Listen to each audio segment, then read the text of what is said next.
Alright fellas, here we are back on Pokemon Masters, and today we're going to take a look at Leaf and Eevee at 630X, level 150, and 5 out of 5. So I'm pretty late to the party, realistically, on this one.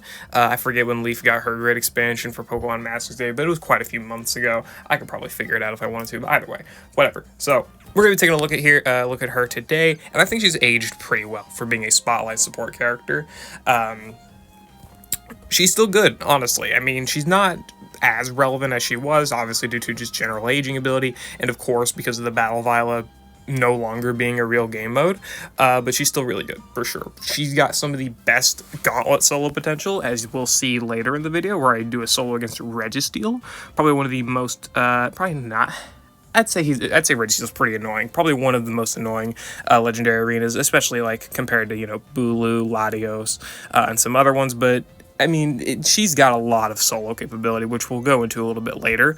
Her base kit is mostly reliant upon her sync move, which raises ally stats by 2 other than evasion and crit, so attack, defense, special defense, speed, and accuracy, which is all really, really helpful. And it charges gauge, is basically like Signisuit Dawn, Sycamore, that type of thing, but especially like relative to Sycamore, not as overpowered. But it is all, stats, right? Which is pretty good for sure.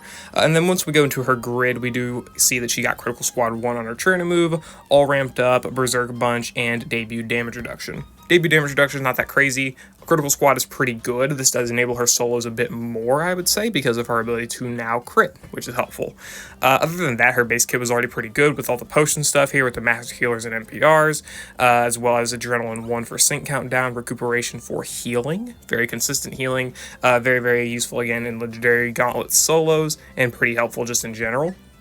Tackle Gauge Refresh, Tackle Staggering. Staggering is extremely helpful because of the spammability of Tackle in most Legendary Gauntlet stages, and all that type of stuff, right? I think there's some other nodes on a roll, one on Iron Tail, Endurance, that type of thing, also pretty helpful, but I'd say those are the main things. So I've got 2 Stadium Battles lined up, and I've got 1 Gauntlet Showcase, because I say that the method of soloing Gauntlets with Leaf is effectively the same as pretty much all of them. You would use her Trainer move, get crit buffs, spam Tackle for flinches, Iron Tail, alternating, and then just keep doing that, potion when necessary, all of that. I would say that's all pretty much the same. Leaf's playstyle is very, very consistent across the board, so that's why we're only doing 1 Legendary Arena solo, that you could do a lot more than that. So yeah, let's go ahead, hop into the showcase, and make use of Leaf's abilities in a few different ways. This battle here is Kanto ramping alongside, I guess, triple Kanto main character. We got 2 reds and we got a leaf. 2 reds and 2 leaves. I mean, no, it's not a 4v4 game. Either way, whatever.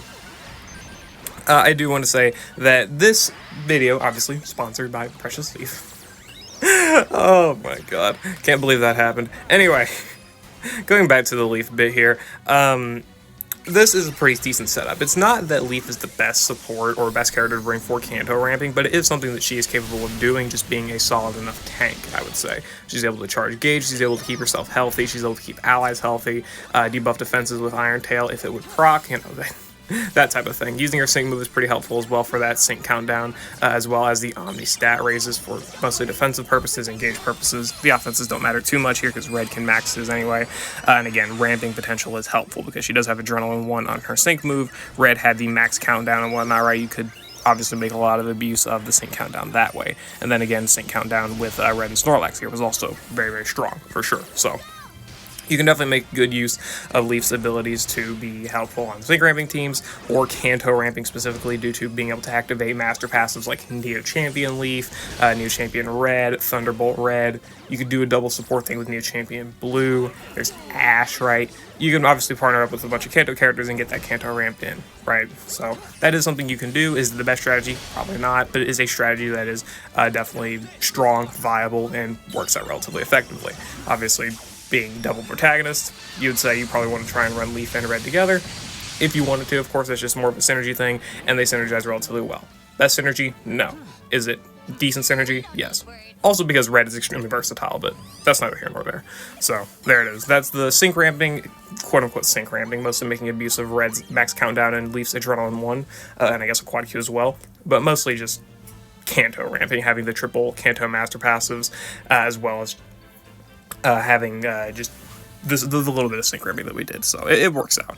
Again, Leaf's ability in Stadium is more limited than anything, because while she is good for being potions, defensive debuffs, maybe staggering with flinch, you can get a relatively similar result with Skyla, who is also faster at buffing other stats, because Leaf does need to use her sync move to buff stats, which is a little bit of a downside, and it's a more minor stat raise. So maybe using someone like Skyla, who can also use potions and flinch a bit with her gust staggering in the grid, and has better buffing ability, or faster buffing ability, so you do got to keep that in mind.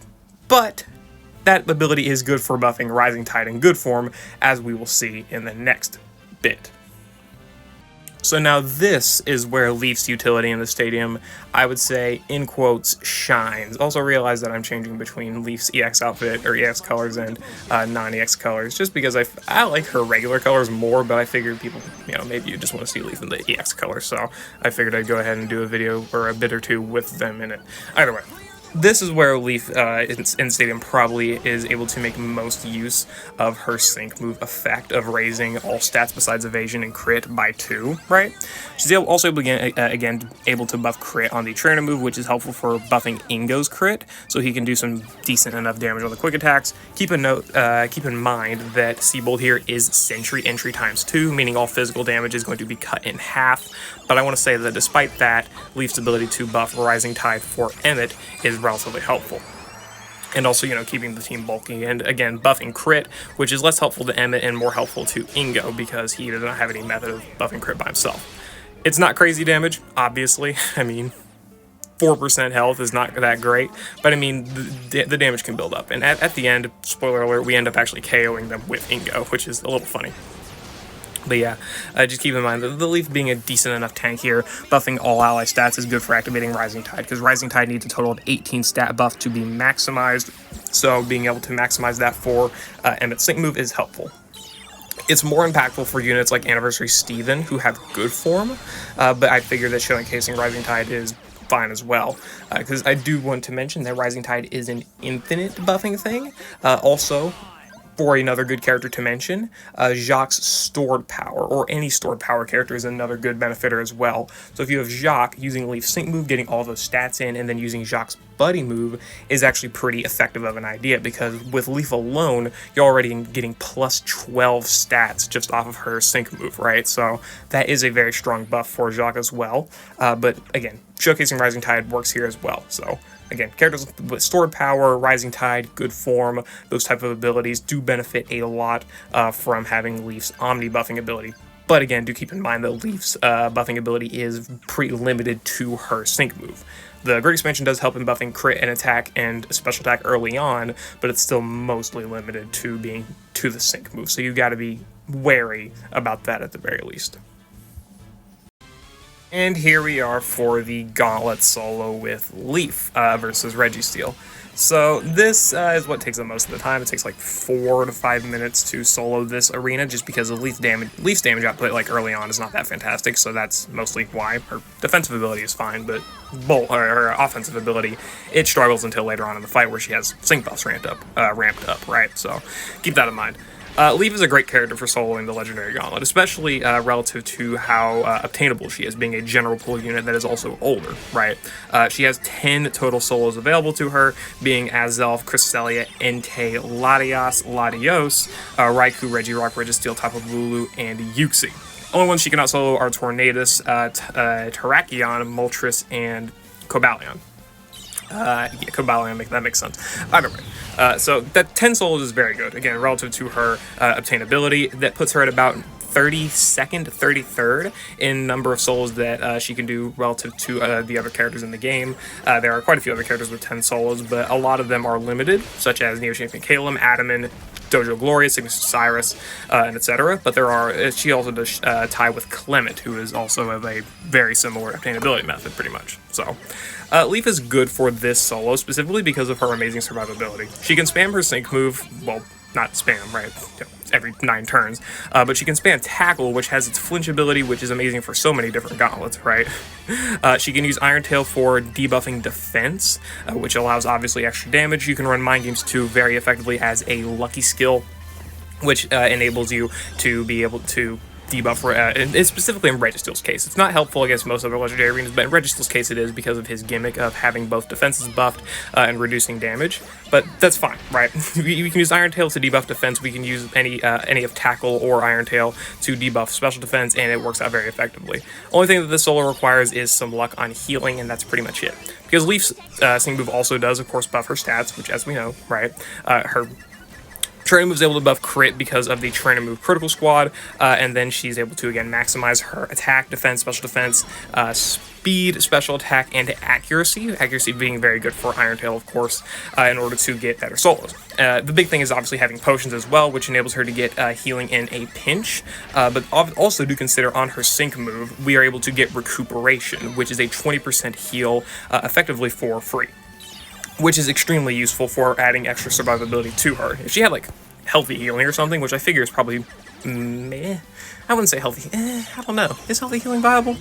I don't know. Early on, you're not really struggling too much. I don't know. Whatever. It doesn't really matter. Her survivability because of recuperation is extremely good because, again, 20% healing is really, really strong, combined with the fact that Leaf is so effectively able to spam tackle and flinch the enemy. Like, if they get flinched once, that enables Leaf to spam, like, 4 or 5 more tackles, and obviously Iron Tail mixed in there somewhere, in order to just get so much extra damage. And so much extra sync countdown, because you would flinch the enemy with tackle, spam like 2, 3, 4 more tackles, and then maybe flinch the enemy again, and even if you don't, you're taking minimal damage for the most part, probably. Then you would use Leaf's sync move, get healing back, and then you would rinse and repeat the process. That's why Leaf's longevity is so good, is because she is able to keep spamming her sync move effectively, get the recuperation healing, and not have to waste as many potions as most other supports that can solo. And also, again, due to her high damaging move in Iron Tail. Iron Tail has like 140, 150 base power, which despite Leaf being a support is really strong, because consider that she's getting up to like 5, 6, 7, 8, even probably up to 9 or 10 sync buffs, right? I think 9 is the max. I don't remember. I don't think I've gotten to the sync buff max ever. Either way, whatever. The point being that once you get later on in the fight, her Iron Tails are really doing a lot of damage. Like, look at this. We're doing like 5,000 damage per Iron Tail, and we're mixing in tackles to be able to get to our sync move quicker, flinching the enemy, all of that stuff, and it's really, really strong. This strategy is effectively effective, I guess, in most Gauntlet scenarios, right? Like, there's not a lot of enemies that are able to just take the onslaught of... Well, they can take the onslaught, but they can't really do too much to leave it back, especially if you give her a lot of the potion healing ability, where she just does not care. You give her a lot of potions, and then she can just keep spamming those. Obviously, luck does come in getting potion NPR, but getting potion NPR is not too bad. And again, in this solo, this is my second attempt. Maybe third. Second attempt, I'm pretty sure, to do the Leaf solo, and I got it versus Registeel extremely easily.